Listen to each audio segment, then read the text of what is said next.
Welcome to CIO After Dark, a special spin-off series from Leadership, The Secret Sauce, recorded live at ICF Converge 2025. Join Matt Dodson and guest host Helen Dan as they capture the energy and insights from coaches and leaders after hours. In this intimate series, we're uncovering the secret ingredients that make coaching cultures thrive, exploring the ripple effects of transformation, and maybe even finding a few rally cries along the way. So dim the lights, lean in close, and let's discover what happens when coaching conversations come alive after dark. This episode is brought to you by Character Matters Coaching. At Character Matters, we believe leadership isn't just about results. It's about who you are while achieving them. Whether you're facing career transitions, building stronger teams, or navigating personal growth, we help leaders unlock clarity, strengthen resilience, and lead with authenticity. Because when your character grows, your impact grows. Learn more at www.charactermatterscoaching.com.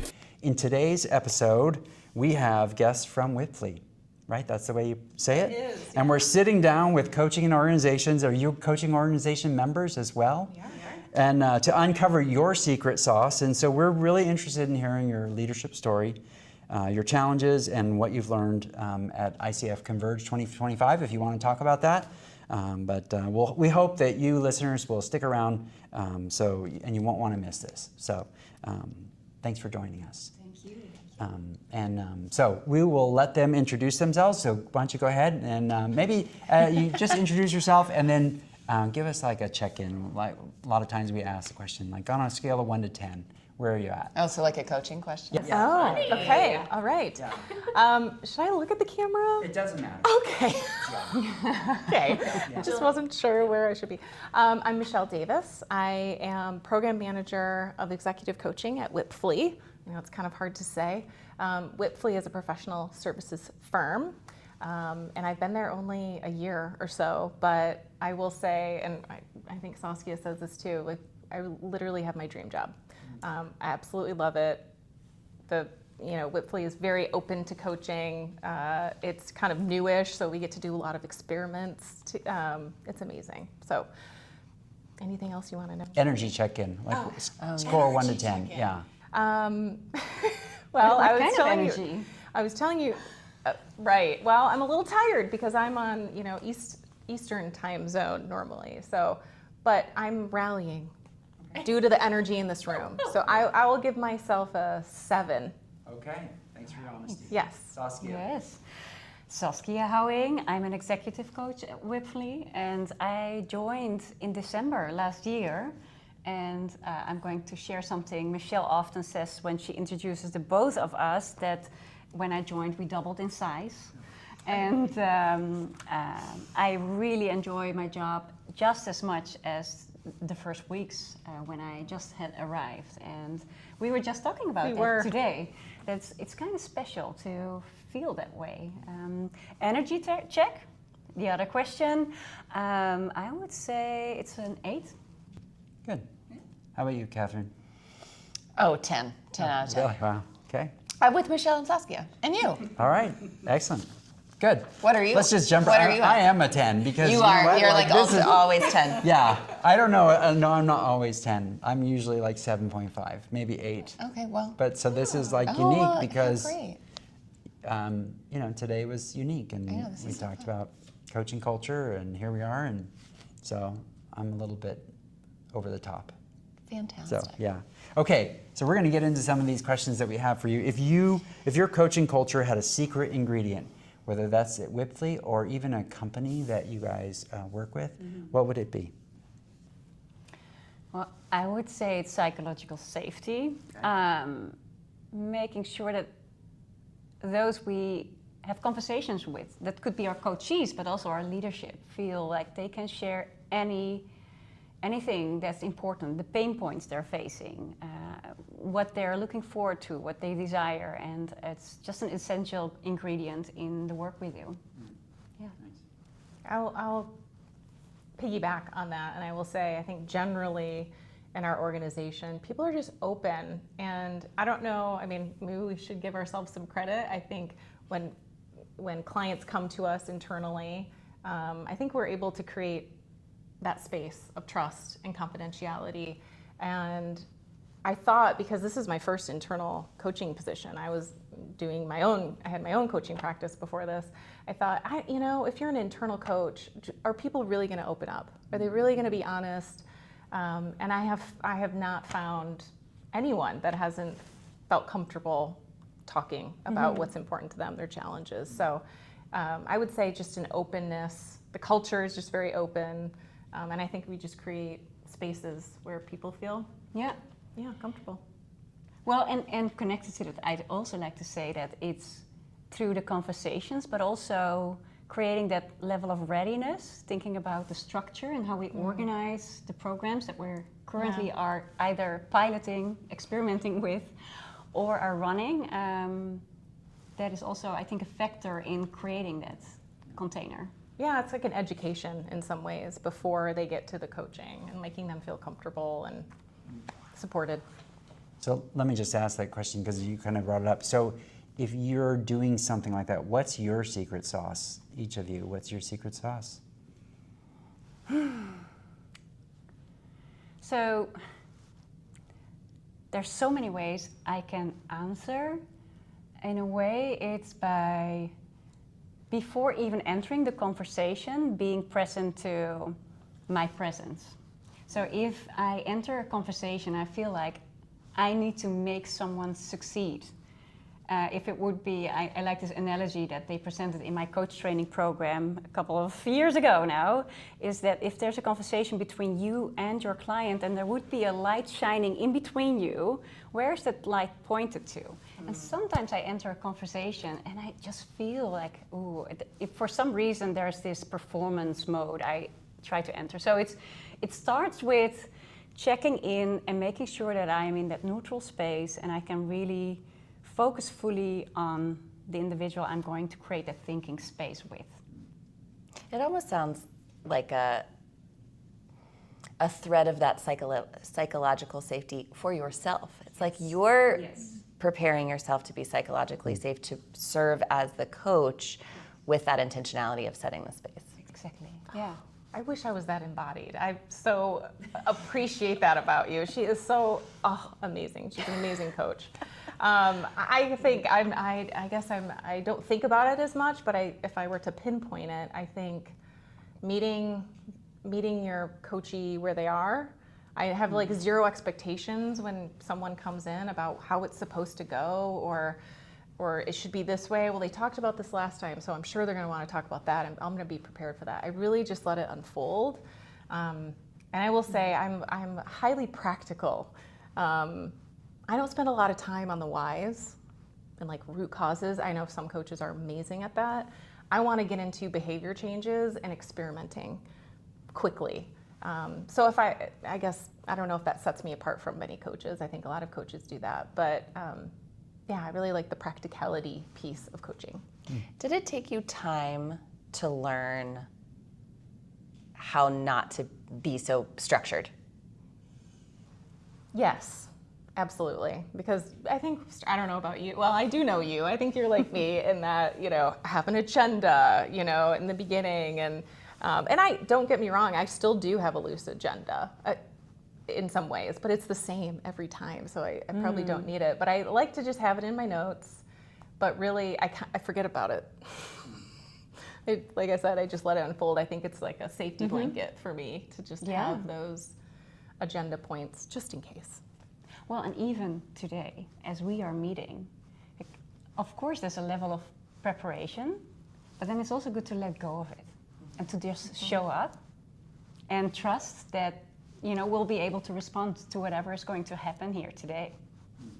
Well, and I think it's having you here makes me feel better because I know that you'll fill in the blanks if I need it. It feels good to be here together. I'm glad we asked both of you. I know, they kind of come as a package deal, I've noticed. Yeah. Well, when you think about coaching in Wipfli, what's the kind of the ripple effect? What happens because you have internal coaching? There's two of you. How big is the company, and how would you say, we do? It's it's like a lever, and it changes things. Or well, I'm going to steal something I learned today in one of the sessions on, I think it was called the transformation whisper whispering. And so when I was listening to them talk about it, I was like, oh, that's kind of what we do. And that we are only two people. We're serving 3,200, employees. And so they've had a long-standing 3 times a year one-on-one coaching program, but we're piloting group coaching. We're starting to do some team coaching and hoping to scale it because we see so much success in our one-on-one coaching sessions that we want other people to feel it and experience it. Yeah. And I think in the essence, it's also, I do feel like we feel valued. There's clarity within the organization at our senior level of leadership that we matter and we add value. And with that comes a responsibility of continuously listening for where can we move the needle the most. So we also are very much looking for what are the needs, where are pain points surfacing right now. Yes, thank you for saying that, because we want to be agile. We want to actually meet the needs of what's going on in the firm. And the firm is there's a lot of dynamic changes happening, probably like everywhere else. But I'm always thinking of the lens of where can coaching fit into this? Where can coaching be a support to these changes that are happening? So I think because we are small, it does help to be able to switch and, let's try this. Let's see if this will work. But it really is in service of the firm and the business and priorities. And that's the other thing I just want to highlight too and clarify is that it's also in a way, the entrepreneurial mindset that we bring. And even though there is the buy-in of our senior leadership, it doesn't mean that we lean back. It creates that responsibility to really deliver and to add value as, we don't have those chargeable hours.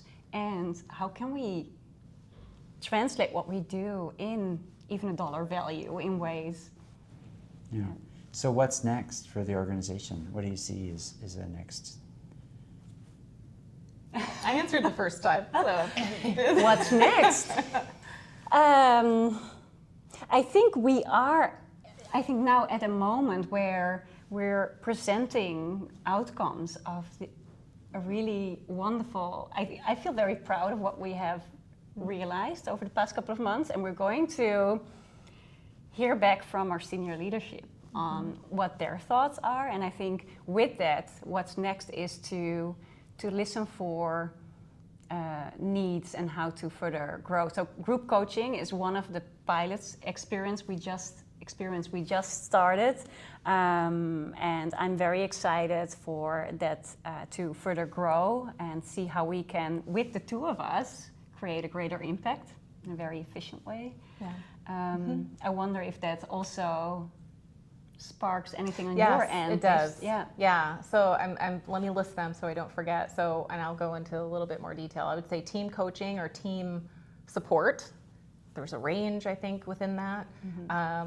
Coachability is really interesting. I don't know if you're familiar with Jake Weiss, PhD. He's got some amazing research. This is what he does. He's written papers. He has an assessment. It's really cool. We had him in as a co-presenter in our internal, we call it Learn-a-Palooza. Oh, I remember You this. remember. The screen, the virtual background. Yes. And it really, like he talks about, it is sort of the missing piece of coaching, right? It's any coach knows coaching success, it takes two, right? And coachability is a huge factor. So I'm looking at that. And the other thing I would say is coaching skills. We are, I would say our coaching practice is really trying to infiltrate into some of our other learning and development areas to say, hey, where can we show value? And so we have something called PC Bootcamp. Our managers at Wipfli are called performance coaches. Pretty cool. But they really haven't had formal training on how to be a successful manager. And so we're kicking off these PC boot camps together with our organizational development colleagues, and we are facilitating the coaching skills piece, right? So it's doing those kinds of things. Where can we fit in, where it makes sense? Where can we bring the coach perspective to a challenge? And it sounds like meeting the moment that the organization is in. So you're not trying to push too far ahead, but open some opportunity using the channels that are already existing and interest that's budding. So you want to ask the last question, which is really kind of optional, but I do. yeah, it's good. Well, okay, so, because it's a song. Yeah. I like it. Okay, if your aspirational coaching culture had a rally cry or a theme song, what would it be? Oh, let's go with the rally cry. We didn't say you have to sing the song. It's not optional. You have to tell us what it is. Yeah. So, but I want to make sure I understand the question. Yeah, sure. Okay? Sure. I Yeah. know I just asked it, but just for clarity. So, maybe not, or maybe I can expand the question. Sure, ask away. I like it. You I asked like you it. can just go for it. Dave does poetry. Like when he wants to know what's your favorite poem, or I'm that not. would have been I'm not such a great opposed to whatever. question. Yeah. Would you rather answer that question? No. Okay. I learned that one of the great coaching questions you can ask is, what question should I ask you? Oh, yeah. Feels like a cop-out, It but does. also gives you a minute. But I won't ask you that.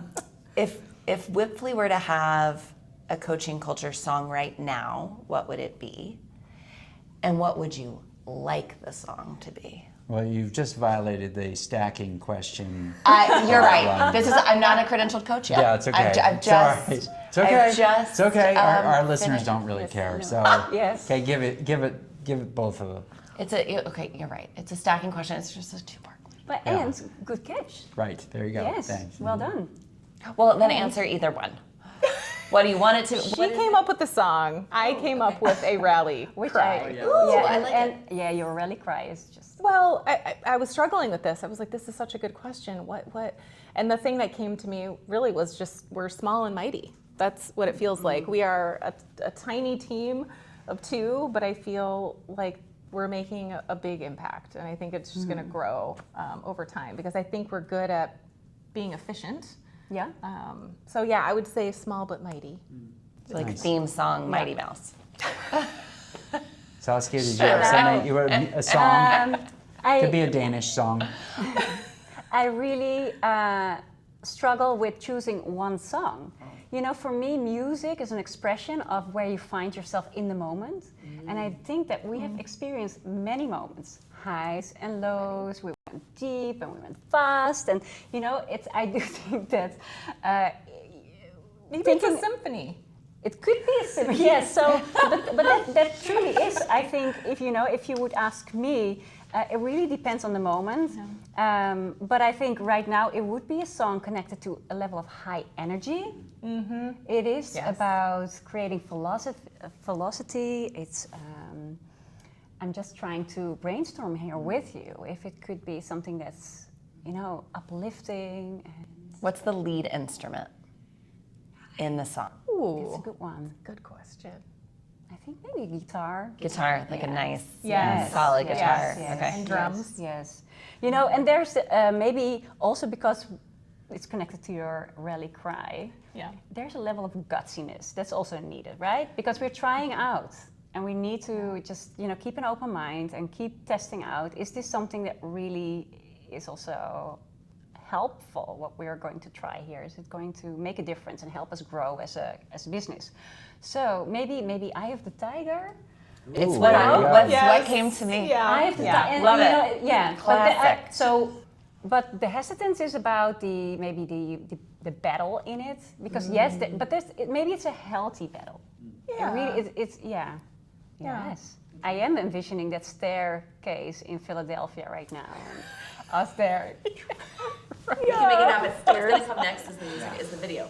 Yeah. You know, Yeah. Well, you'd probably have to pay for it, because you Yeah. have to pay for the songs, the licensing. That's true. Yes. We could sing it. No. The CIO band. Okay, Or Catherine. every time. Any particular insights, Yeah. highlights, surprises from what they talked about?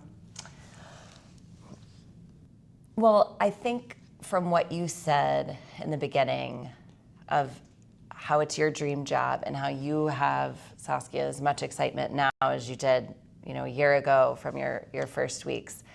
From what I get to be around you frequently, which is wonderful, it's so true and it shows up. And so I think that that's exciting to hear, that it's so authentic. You care about this work. It's not just a ripple effect because you think that could be cool. You really believe it and you own it, and the passion of your work shines so brightly. So as members and as employees of Wipfli. So they're lucky to have this Mighty Mouse duo. Well, can I just do a really cry? Oh, yeah, I know. I like that. I just want to plug ICF CIO, which has been such a helpful, since we're new to internal coaching, I was like, ICF must have something for internal coaches. So I'm so glad we found CIO. You lead amazing deep dives. We're usually there, at least one of us is there, and it's been so awesome to connect with other coaches. You are an amazing facilitator.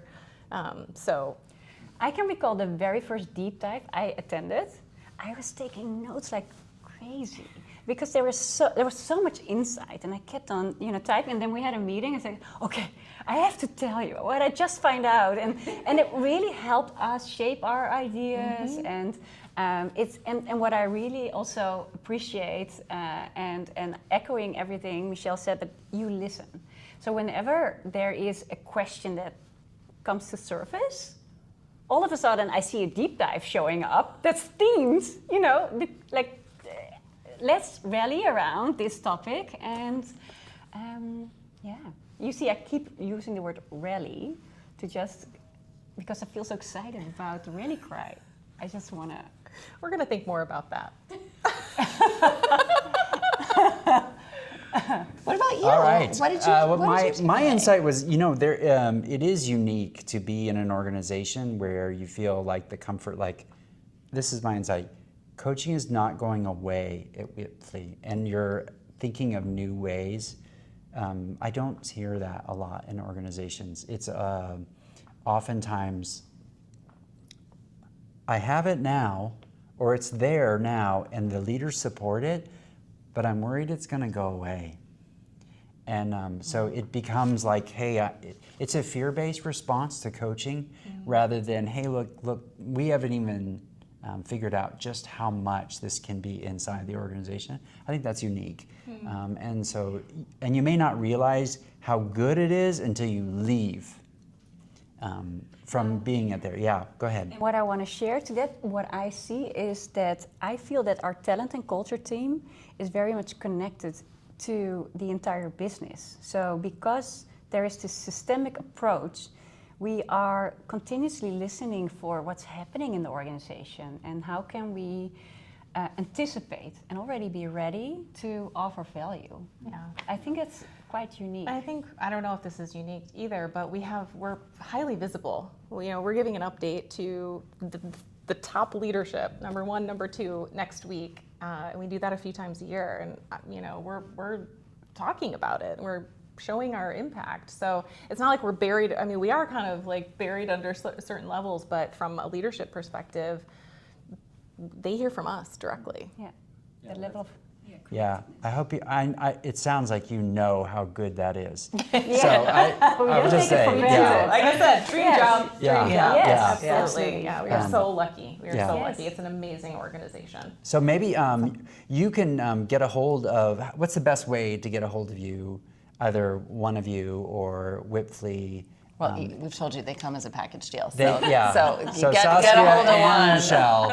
They have a shared email address. Whoever you email, we'll discuss. That's Doesn't matter. too much. We, believe it or not, have separate emails that you can use if you would like. And I think you sent the invitation to both of them. Right, I'm thinking for our listeners, if someone is really curious just about, Absolutely. Should we give our email addresses?